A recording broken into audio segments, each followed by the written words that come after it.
Yes, guys, welcome back to another video. The race for the top 4, or maybe the top 5, is well and truly on for Manchester City. I've got to say, very impressed with the win yesterday. I did not think we was going to win that game at all. I thought we was going to lose, at best a draw, but we got the win.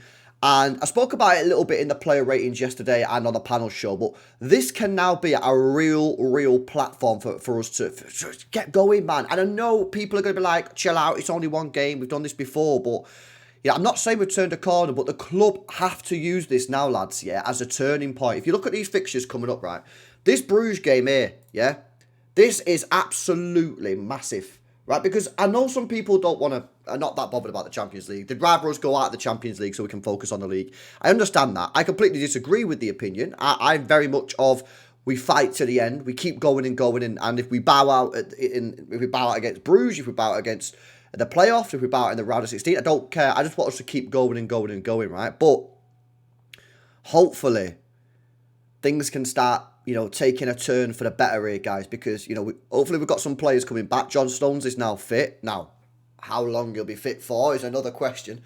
We can only cross our fingers and hope he stays fit. Hopefully Ruben Diaz, the injury to his groin, hopefully that's not a long-term injury. Hopefully maybe 2-3 weeks. Ake the same, 2-3 weeks. Hopefully we can get him back in there as well, and hopefully the club can make a signing. But I'm looking at this top 4 race, and this is the question that I'm going to ask you guys, right? What's your confidence levels now in the top 4? I mean, maybe you could say top 5 if you want. Obviously, Opta is saying there's a 98% chance whoever finishes 5th in England this year gets the gets Champions League. So let's say top 5. These fixtures are really tough, guys. I mean, look at this. We've got Arsenal away next week. I'm actually thinking that we're not going to get beat in that game against Arsenal. I think we can go to Arsenal next week, and I'm not necessarily saying win the game, but a point. I think we might be able to get a point there. And if we get a point, that's a very good result, and it pretty much ends Arsenal's title race, which would be pretty funny. I can't lie, I'm really worried about that Newcastle game. I'm really worried about that Newcastle game. Isak's flying. The midfield for Newcastle is just out of this world. And I think that's going to be a really tough one. Liverpool are coming to the Etihad as well.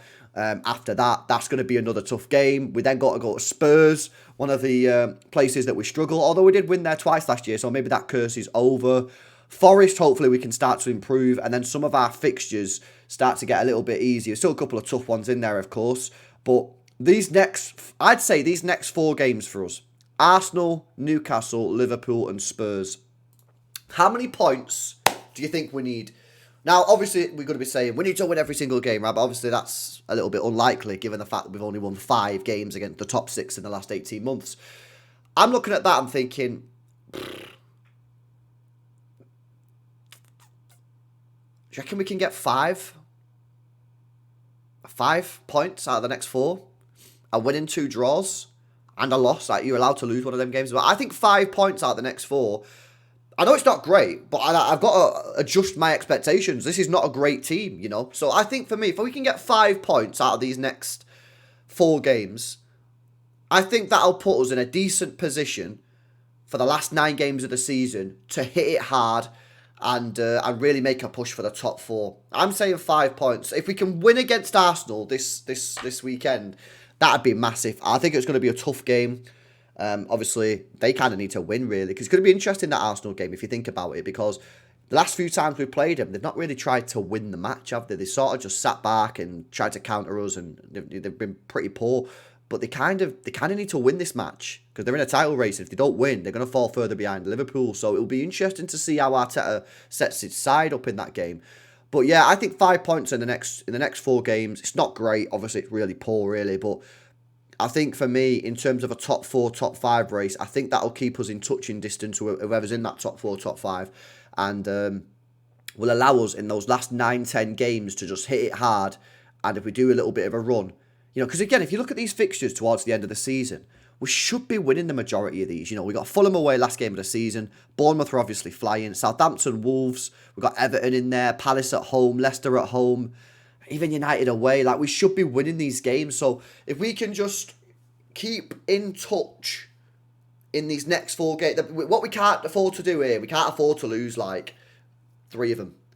You know what I mean? We've got to take points in there. We've got to keep in the race when it comes to sort of Chelsea, Newcastle, because if we're being honest with you, yeah, they're probably going to end up sort of overtaking us in the next couple of weeks because of the fixtures that we've got. So if you look at this now, right, obviously we're level on points with Newcastle. We're a point ahead of Chelsea, and I think we need to start taking Bournemouth seriously here, lads, as well, because they're absolutely flying.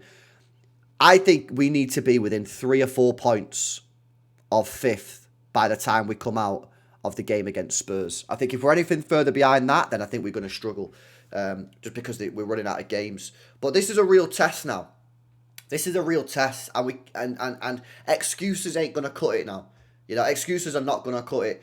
You showed yesterday that even though we got off to a terrible, terrible start, that you can overcome it. And yes, Chelsea were poor, but you can overcome it and end up getting a win. And you've got to, the team now need to start performing week in, week out against these sides. These next 4 games are going to be really tough. There's going to be some really horrible moments in there, but it's up to the players, it's up to the manager, yeah, to go out there and get the job done. And I think get me 5 points in there. It's not going to be great, but get 5 points, and I think that'll keep us in touching distance, and we can put a run together. As Bruges, obviously we've got Bruges coming up on Wednesday. I'm desperate to win this game, guys. I know some of you guys want to get knocked out of the Champions League because you want to focus on the league. I think we've got a squad that is now big enough to compete for the Premier League, to get us to top 4 and the Champions League. I don't want to be going now. I think if we got knocked out on Wednesday, I think it'd be absolutely embarrassing. So I want to go and win that game. I want to go into the playoffs. I want to win that. I want to go as far as possible in this competition, you know. And let's see what Tiki does. Listen, there's about 7 days left of the transfer window. Let's see what Tiki can do. We're desperate for a midfielder. We all know that. And let's see if he's going to get someone. Is he going to get Cambiasso? Are we going to stick him in there in the middle? Are we going to buy Louise on loan? Is he going to go big for someone else? I don't know, but we're running out of time here. I think if we get a midfielder, I think we'll definitely take 5 points in this run. Definitely. Because that's our main vulnerability. That's our main vulnerability. If we get someone in there that can do a half-decent job, we won't lose 4 games on the row, surely. You know what I mean? But listen, I'm a little bit more positive because for me, yesterday, that was absolutely a must-win game.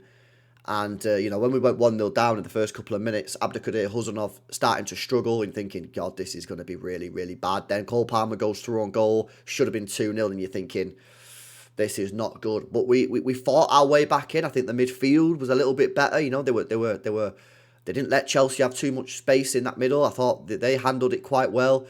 Mamouche, you know what I mean? Promising debut there. Haaland, some brilliant play from him. Foden, the work rate in the second half was out of this world. Congratulations to him. And we got a big win. That was a massive, massive win. And yeah, Chelsea were poor, right? But you can only beat what's in front of you. And we over the last couple of months, we have struggled to do that. Obviously, the last month we have improved. But I think for me, listen, I think these next couple of games now, I'm looking forward to them because they're massive games, and this is what football's about, man. Playing the big games and under pressure and see what we can do. But I believe, that this squad, I think there's a bit more togetherness to get there. And you know what? In a weird sort of sadistic way, that Kuzanov mistake, it might benefit us, Because did you see what Pep Guardiola said after the game? He said the togetherness in the dressing room after the game, the togetherness around Abdelkader Huzanov after the game was incredible. You know what I mean? The players got around him. You know what I mean? They're geeing him up, saying, "Yes, come on, bro. Like don't worry about it. We've got this." I don't know, man. I feel that might be a blessing in disguise. Maybe I'm glazing. You know what I mean? Maybe I got a blue tinted glasses on, but who knows? Let's see. But listen, these next 5 games are massive. Leyton Orient's massive as well, of course. Like, we don't want to be getting knocked out there. The FA Cup's the best chance we've got of a trophy. So yeah, you'd probably say these next 6 games for us, Bruges, Arsenal, Liverpool, Tottenham, and Leyton Orient, massive. This next month, February's the month, innit? February's the month that'll either make us or break us. We'll get top 4 in February, or we won't get top 4. And our hopes of a Champions League run and FA Cup run will be decided in the next week or so. So yeah, that's I just wanted a quick video. I don't want to waffle too long. I know you've all got better things to be doing. I will be doing an Echeverry live watch along tonight. I'm not sure whether I'm doing it on this channel or the second channel. So just make sure you are subscribed to this channel. Make sure you subscribe to More LB, Echeverry, unbelievable in the first game against Brazil. 2 goals, 2 assists. Hopefully he'll start again tonight. He's captain in the side, so you'd expect him to start. Make sure you follow him both channels. And that's pretty much it. Give me your comments down below. These next 5 or 6 games, how do you see them going? What's the minimum points requirement you think that we need to get out of these next couple of Premier League games? Let me know in the comment section below. Smash a like, massively helps support the channel. Make sure you're subscribed, and I'll see you tonight. See you later.